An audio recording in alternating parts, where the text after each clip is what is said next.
Good morning. I'm Jasmine Anderson. Suffolk Republicans are waking up and celebrating a big victory. They won the county's top elected office. Sherry Einhorn looks at the county's election results.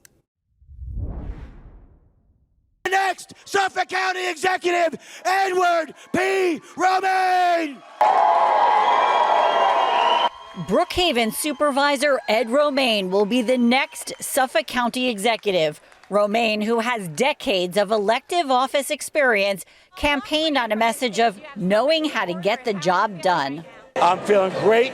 We crushed it tonight, and I got a mandate to lead this county into the future, to change the course and direction of the county, to reorganize county government and put it on the right footing, to make Suffolk safer and more affordable. Political campaigns during an election tend to polarize voters. Romaine says his job moving forward is to unite everyone. Our job is to bring this county together. Our job is to speak for Suffolk, first, last, and always. I had a chance to call my opponent, Ed Romaine, and congratulate him on his victory. And I wish him well as the next Suffolk County Executive. So let's all work together, because at the end of the day, local government isn't about left or right. It's about how do we move our region forward. It's about how do we work together to solve the issues that we're facing. Republicans in Suffolk currently have an 11-7 majority in the legislature, but announced early this morning that their candidates won a supermajority. And someone who's very inclusive.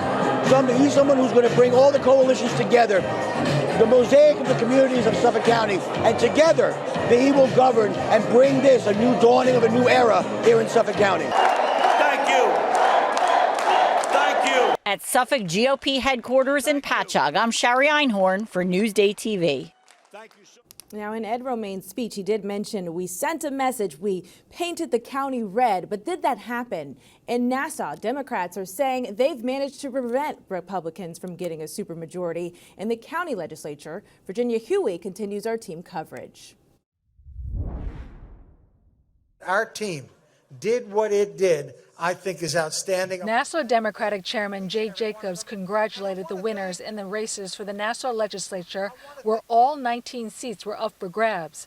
Nassau Democrats were hoping to maintain the 7 seats they had going into Election Day, plus add 3 or 4 more seats to hold off a possible Republican supermajority. Democratic victories in the 1st and 5th districts were among those that helped them achieve their goal.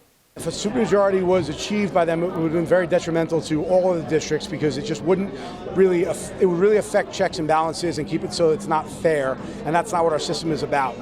The fact that we have an opportunity to kind of bridge those gaps and work together to try and achieve something that's good for the entire county. In the closely watched, hotly contested race for Town of North Hempstead supervisor, Republican incumbent Jen DeSena declared victory over her challenger, Democrat John Kamen. We worked very hard. We managed well. We went through every department and we did things with our commissioners and our staff to make sure that the work was getting done better. We worked carefully with the union. And so we were able to produce results in the form of tax relief. In Garden City, Virginia Huey for NewsdayTV. Now that results are in, what does the balance of power look like here on the island? Joy Brown explains. In Nassau, longtime legislator Joshua Lafazan, a Democrat, he lost, which put Republicans up 1, but you had a Democrat winning a Republican seat. So the balance of power is exactly the same. Suffolk County was too close to call this morning, but Jesse Garcia has said that he believes they've won an extra seat, which would give them a supermajority in the Suffolk County legislature as well. Now, North Hempstead town supervisor is keeping her seat after she went up against the former town supervisor. Jen DeSena, she keeps her seat. She ran against John Kamen, who is a former North Hempstead town supervisor. He held that seat for a long time. He wanted it back, denied. Now on the North Shore, the Glen Cove city mayor retains her seat. Here's what made this race stand out. Glen Cove has switched from Republican to Democrat to Republican to Democrat. The Republican wins the mayor's race. The Democrat, oddly enough, was George Maragos, who's a former Nassau County comptroller. He had thought, and his supporters had thought, that maybe his name recognition would help him. It did not. Remember to look up results on individual races. Go to our interactive voting guide on Newsday.com. It will have the most up-to-date numbers from the Board of Elections, so check it out. Roosters have won over Riverhead town officials who just dropped a proposed ban on backyard chickens. Officials say there are overwhelming support of the animals throughout the community. The proposed ban came after complaints of noisy roosters. It would have banned egg stands as well. The owner of the New York Mets wants to build a casino next to Citi Field. Steve Cohen is partnering with Hard Rock International on a bid for an $8 billion casino. The proposed site would be in the 50-acre parking lot next to the Mets' home stadium. There are only 3 state licenses left for a casino in this part of the state. Checking out your hyper-local forecast, sun and clouds today, highs around 49 degrees. But look at tonight. We will see temperatures in the 30s. Very cold. Tomorrow, cloudy with highs around 60 degrees. Look at your 7-day forecast coming up.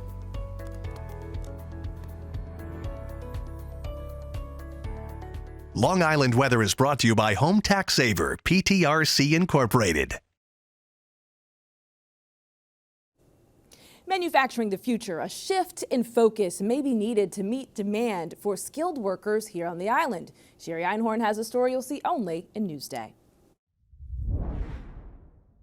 23-year-old Pablo Villatoro says he likes working with his hands, like his dad, who's also in manufacturing. I wasn't sure what I was going to do when I graduated from high school. And coming here and see how everything works, and I like it. I like it a lot. I like my job. Villatoro is one of about 200 employees at Designatronics in Hicksville. The company makes small mechanical components like these pulleys. Factories don't look like they used to or make what they used to. The aerospace industry shifted, then computer-aided and automated technology appeared, forcing companies to adapt. We have shifted now to industrial products, robotics products. We still supply a lot of aerospace business. And what's been a really nice transition for us has been medical device. We absolutely need workers. Companies across the island are doing whatever they can to attract younger, skilled workers to trades like this one. Things like internships, on-the-job training, and tuition reimbursements. Here at Orlicon in Westbury, highly skilled machinists specialize in thermal spray and surface coatings for jet engines, automotive parts, and medical devices like a hip joint or knee replacement. Manufacturers say schools should shift some of their focus from college admissions to skilled trade experience for students who can fill out the workforce. We do high school tours. We're working with BOCES, where we are starting for the first time a shadow program next month. Companies say lots of skills are transferable from other careers as well, like construction and automotive. An entry-level machinist could start around $20 an hour, but someone with years of experience may earn closer to $40 or $50 an hour. It is a sustainable way of life in an expensive area. In Hicksville, I'm Sherry Einhorn for Newsday TV.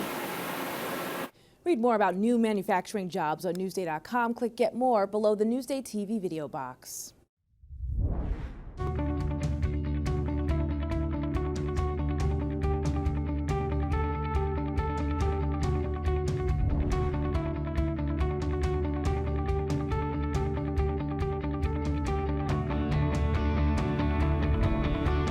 Survivor story. A local college golfer is overcoming a rare form of cancer.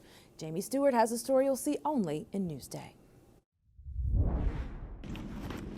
One look at St. Joseph's University golfer Dominic Strebel, and you would never know he's been through the fight of his life. Do you feel lucky? Do you feel lucky to be alive? I feel so lucky.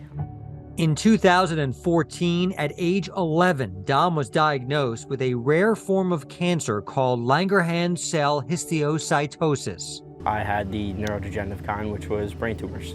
And I began chemotherapy shortly after being diagnosed in 2014. I did a whole year around. I was going to the hospital 1 week for every month.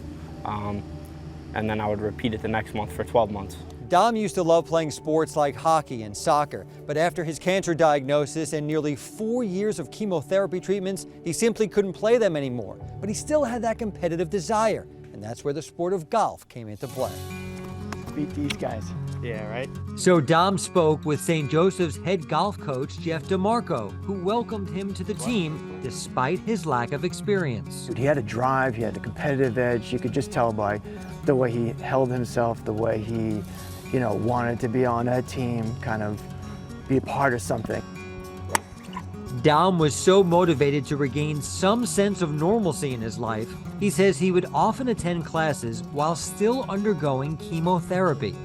And one thing I've learned through this process is that I've developed a really good sense of resiliency and being able to, take anything that's thrown at me. And potentially any hole on the golf course, like the time Dom hit a hole-in-one in front of his coach. Congrats, buddy. Dom's golf game and health seem to be heading in the right direction. How do you feel right now? I feel great. Yeah, I couldn't be better. For Newsday TV, I'm Jamie Stewart. Wow, Dom, you are truly an inspiration. Read more about Dominic on Newsday.com. Click Get More below the Newsday TV video box. Watch Newsday TV on the big screen. Use the remote to activate Siri, Alexa, Roku, or the Google Assistant on your streaming device. Say, install Newsday. Newsday TV, covering Long Island like no one else can. I'm Jasmine Anderson. Thank you so much for watching. We'll leave you with a look at your hyperlocal 7-day forecast.